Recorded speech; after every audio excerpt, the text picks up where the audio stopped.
Hi guys, welcome back to my channel. Today's topic is about the easiest way to make good coffee at home. Let's get into it. So the absolute easiest way to drink good coffee. Imagine how the people drink coffee at the origin of the coffee. They don't necessarily have the fanciest equipments, grinder, brewer, machine. So what do they do to ensure the quality? They usually do cupping, and that's what we do too as a roaster. So basically what you need is a cup, then coffee beans, a grinder, and hot water, and that's it. So you just need these four things. So how cupping works is you take a cup, put the freshly grounded coffee beans into the cup, pour boiling hot water, let it sit for 4 minutes, then you break the crust, meaning you clean up the surface, the floating coffee grounds, you wait a little more, then you start to sip, and so we write down all the flavors that we get from the cup. This is how we do cupping, and this is the most simple way you can make good coffee at home with pretty low cost. So if you have a good grinder, you can make already an amazing coffee. So what else do you need if you want to have a good experience? Most important thing is coffee beans that are of great quality from a good roaster. This is the most important thing. Then the second thing is filtering your water. You can use something like a Brita water filter. And if you wanted to make that cup even cleaner, you could actually pour this upon a filter, like a V60 filter, and pour it and stop pouring when you see the bigger grinds. In this way you can remove the finer grinds of the cup and you get a cleaner cup. So this is the easiest way to enjoy coffee, good coffee at home. Now let me introduce some other equipments, also very easy, simple ways. French press.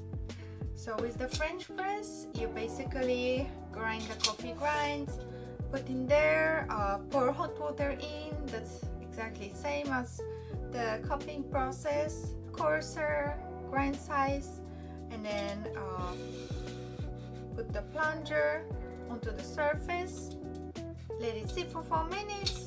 Then you pour out the coffee to your cup. The longer you let it sit, the cleaner the coffee gets, because the small coffee grinds are gonna sink to the bottom and you will have a cleaner cup.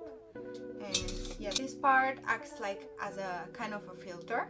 It's just not, it doesn't get as clean as you would use a paper filter, but it does its job, and this is very simple. So next equipment is the V60.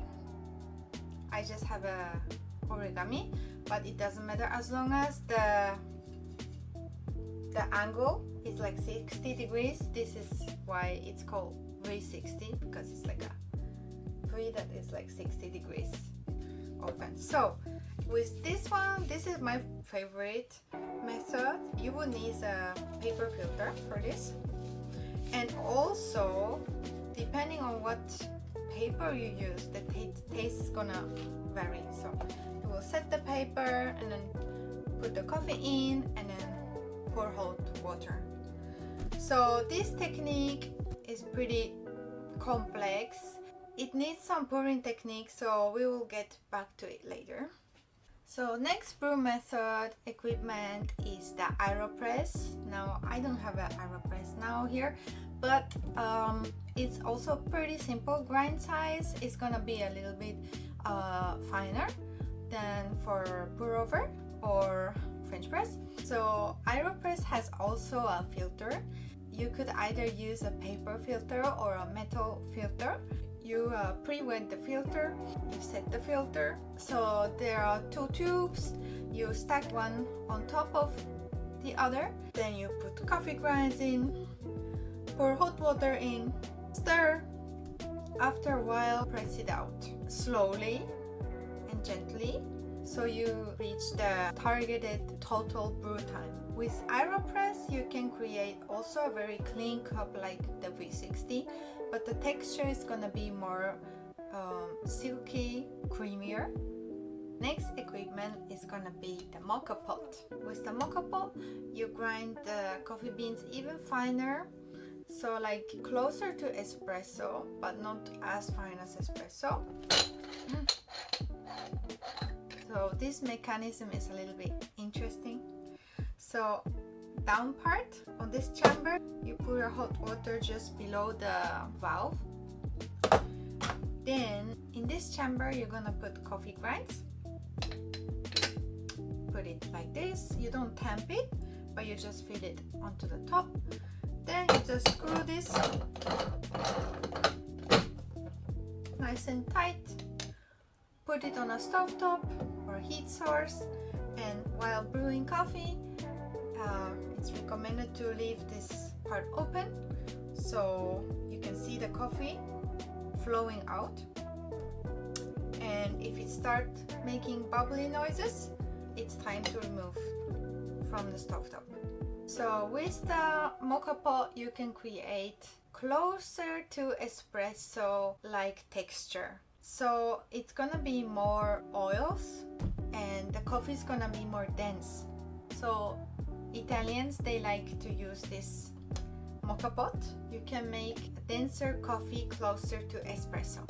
The last equipment I wanna introduce you is the Ibrik. Ibrik is mainly used in Eastern Europe for Turkish coffee. So the grind size is gonna be very fine, even finer than espresso. So how they make it, they have the Ibrik, they pour water in it to your liking. You can add sugar in the beginning, add coffee grinds, bring it to boil, then remove it from the stovetop, let it sit for a while so the coffee grinds are gonna sink to the bottom again, and they serve it out of the Ibrik to a cup. With each of these equipments you can make tasty coffee. So in this video we're not gonna talk about espresso because it is a very difficult topic and there are so many parameters you could mess up, and it costs a lot of coffee beans, money and time to even like dial in. So okay, we're gonna skip that. Back to the V60 thing. Here's the thing. For V60 you would need a gooseneck kettle, which is like this one. So typically gooseneck kettles have like long narrow spout, which allows you to have control while you pour hot water onto your coffee. So of course it needs some practice. There are many recipes, which is also fun. You know, you can learn many things and improve, which is why it's my favorite brew method.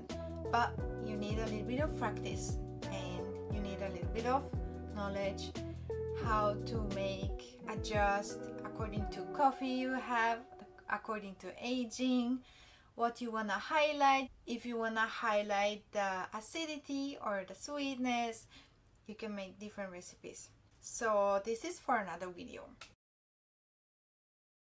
So to summarize today's topic, for making good coffee easily and get the best results, I recommend getting a water filter and always get fresh coffees from good roasters, ideally roasted a couple days ago to no longer than 1 month old. For the grind sizes, there is actually a thing called Brewer from Brew, which I will link in the description below.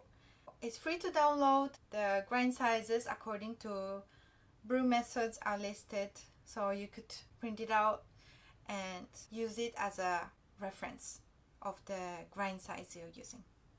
That's it for today. Thanks for listening. I'm going to brew tasty coffee now. If you liked it, thumbs up. Please subscribe if you haven't already. See you in the next video.